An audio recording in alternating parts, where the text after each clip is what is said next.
Hey guys, welcome back to another video. So today's video we're going to be replacing the transmission fluid. So Honda recommends your transmission fluid to be changed around like 35,000 miles as just a maintenance, but I have 20,000 miles in my car.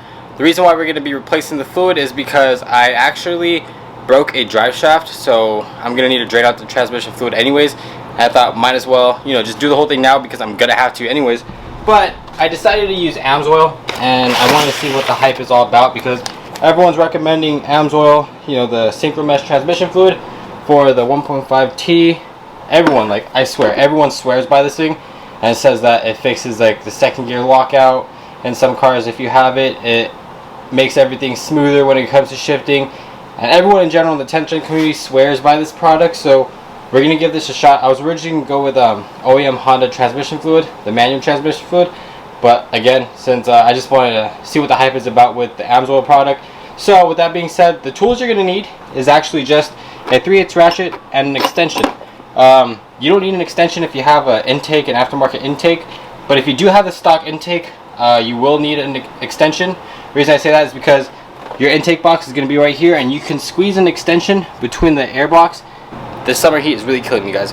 But I definitely recommend always, every time you're draining the transmission or even a differential. I know this is not a rear-wheel drive car, but anytime you're draining something that requires a fill plug, I always recommend you guys to loosen up the fill plug first in case it's stripped or you can't get it out. That way, if you do drain it and you can't fill it back up, you won't have the problem of having empty fluids in your car or waiting longer just to be able to drive your car again, because if your fill plug does not come out or come loose and you do drain it, you can't drive your car, whether it's a diff or a transmission. And so that's just a safety precautionary thing I like to take, but it is also recommended that you do take out the fill plug before you drain it.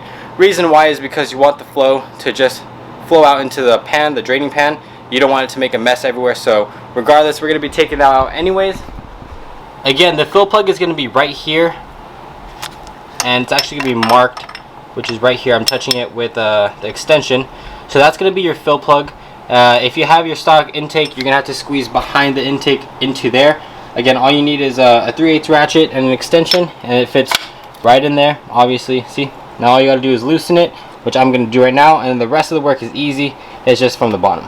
Alright guys, so now that you're under your vehicle and you have your skid plate removed, if you look right next to your rear motor mount, which is right here, you're going to see the drain plug right here. Literally right next to the rear motor mount. Let me grab my camera to get a better angle. That's going to be your rear motor mount, and that's going to be your drain plug, literally right next to it. Again, it's going to be a 3/8 ratchet. If you want to use an extension, you're more than welcome to for this part. I'm going to use a mini extension because I don't want to hit any of this thing, especially since it's so tight and you get the momentum, you don't want to smash your fingers onto anything. So I'm going to go grab my extension, loosen this part, and make sure you grab your oil pan, because you're going to want to have this land on here, and obviously you're not going to want to make a mess. Now that you guys know where it's at, I'm going to go ahead and drain out my transmission fluid and fill it up with the syncromesh, and we'll see if it really makes a big difference. So last time I left off with this video was approximately 6 days ago, but now that the drive shaft is in, we took out the old one, which is right there, the new one is in. We're now going to go ahead and put in the transmission fluid. So again, all it is a 3/8 ratchet. Loosen the top, loosen the bottom.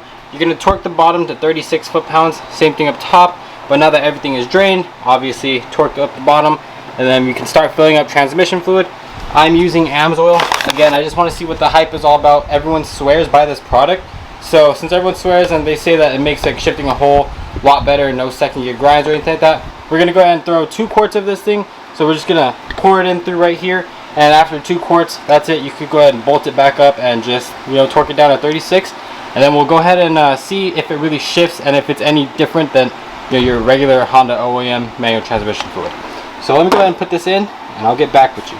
Alright, so after driving about, I want to say, a week and a half now with the new transmission fluid in, I definitely, for the first couple days actually, I didn't really notice it, and the third day, I don't know if it's the oil is breaking in or whatever. I don't know too much about that stuff, but anyways, I want to say 3 days within switching the transmission fluid, I definitely do notice a difference in shifting. It is really smoother, just like what other people are saying about the transmission fluid when they switch to amsoil.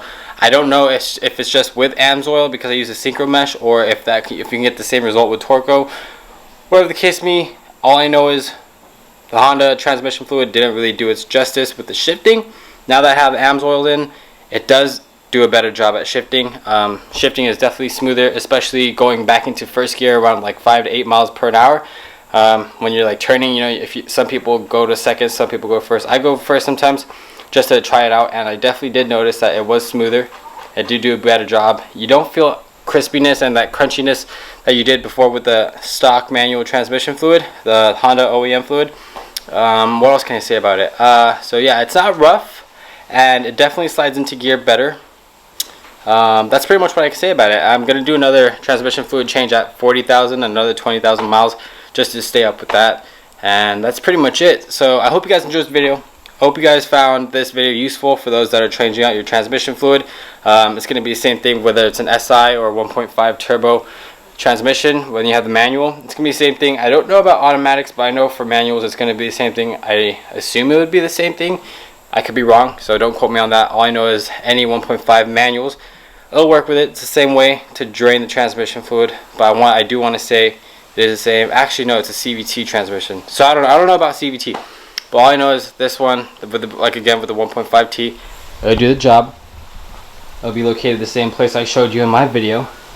But thank you guys again for watching this video. If you guys enjoyed it, please give this video a thumbs up, subscribe if you haven't already, and comment down below what transmission fluid you guys ran with and how well it did for your car.